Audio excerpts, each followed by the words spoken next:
Assalamualaikum everyone, my name is Ainuriz Sufiya binti Sanon and today I'll be presenting my video presentation for ELS 253, Proofreading and Editing 2. For this assignment, I selected a tenancy agreement document and analyzed it to identify different types of errors.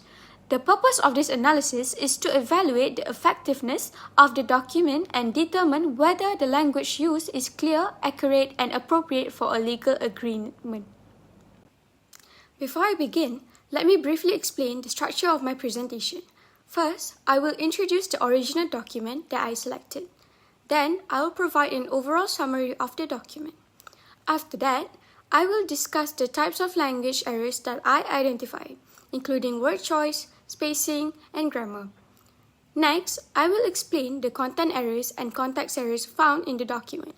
And finally, I will conclude the presentation by summarizing the main findings and explaining the importance of proofreading and editing in legal documents.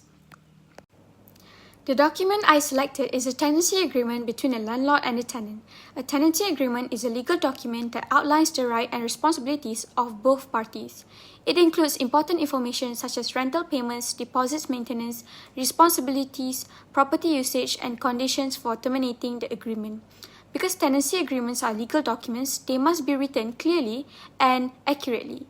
Any language mistaken can create confusions and misunderstanding between landlord and tenant. Therefore, this document is suitable for proofreading and editing analysis because it contains several issues that affect clarity and professionalism. This tenancy agreement contains multiple requirements and rules that tenant must follow throughout the rental period. After reviewing the document, I categorized the errors into three main categories. First, language errors. Second, content errors. And third, context errors.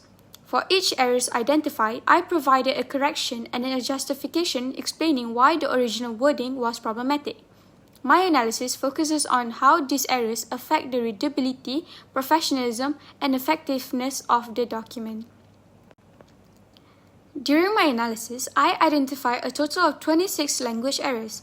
These errors fall into several categories which are word choice, capitalization, pronunciation, grammar, particularly modal and auxiliary verbs, spacings, articles, and short forms. Language errors are important because they affected how readers understand the document. Even small mistakes can reduce the professionalism of legal document and create ambiguity regarding the meaning of certain clauses. I will now discuss a few examples of those language errors.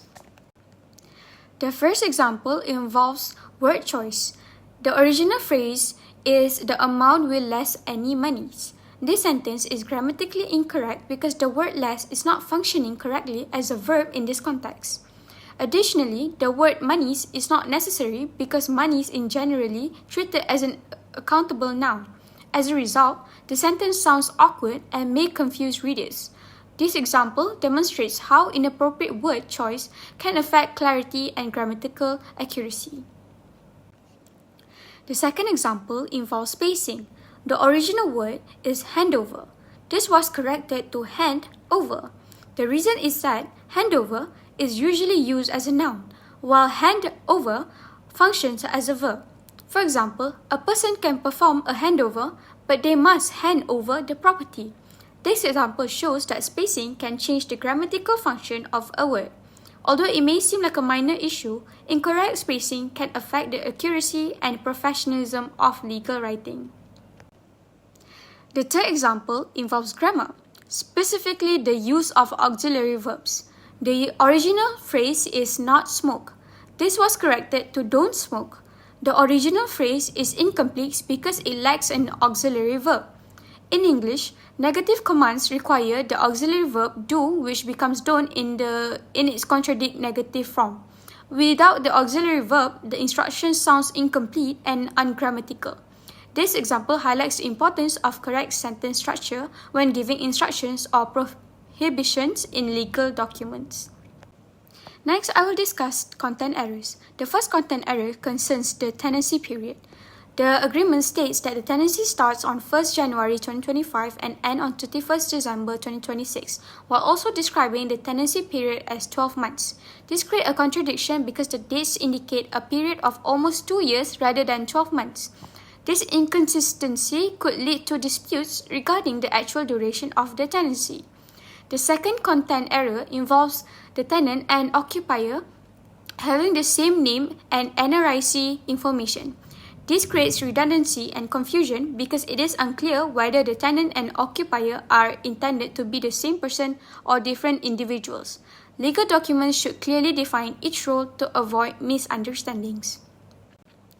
The final category is context errors. The first example involves the instruction, dry clean or wash curtains.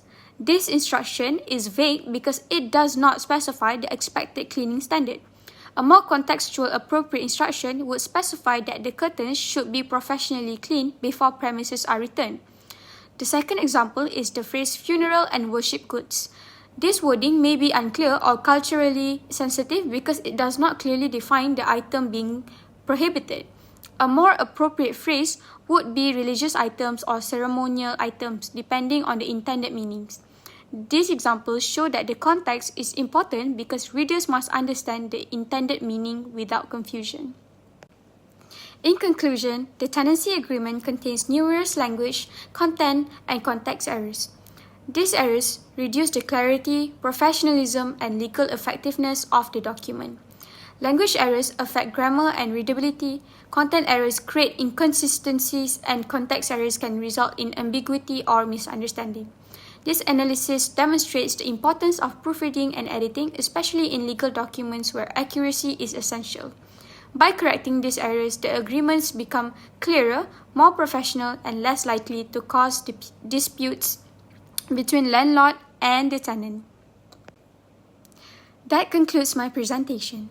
Thank you for your time and attention. I hope this analysis has demonstrated the importance of proofreading and editing in ensuring that legal documents are accurate, clear, and professional. Thank you and have a nice day.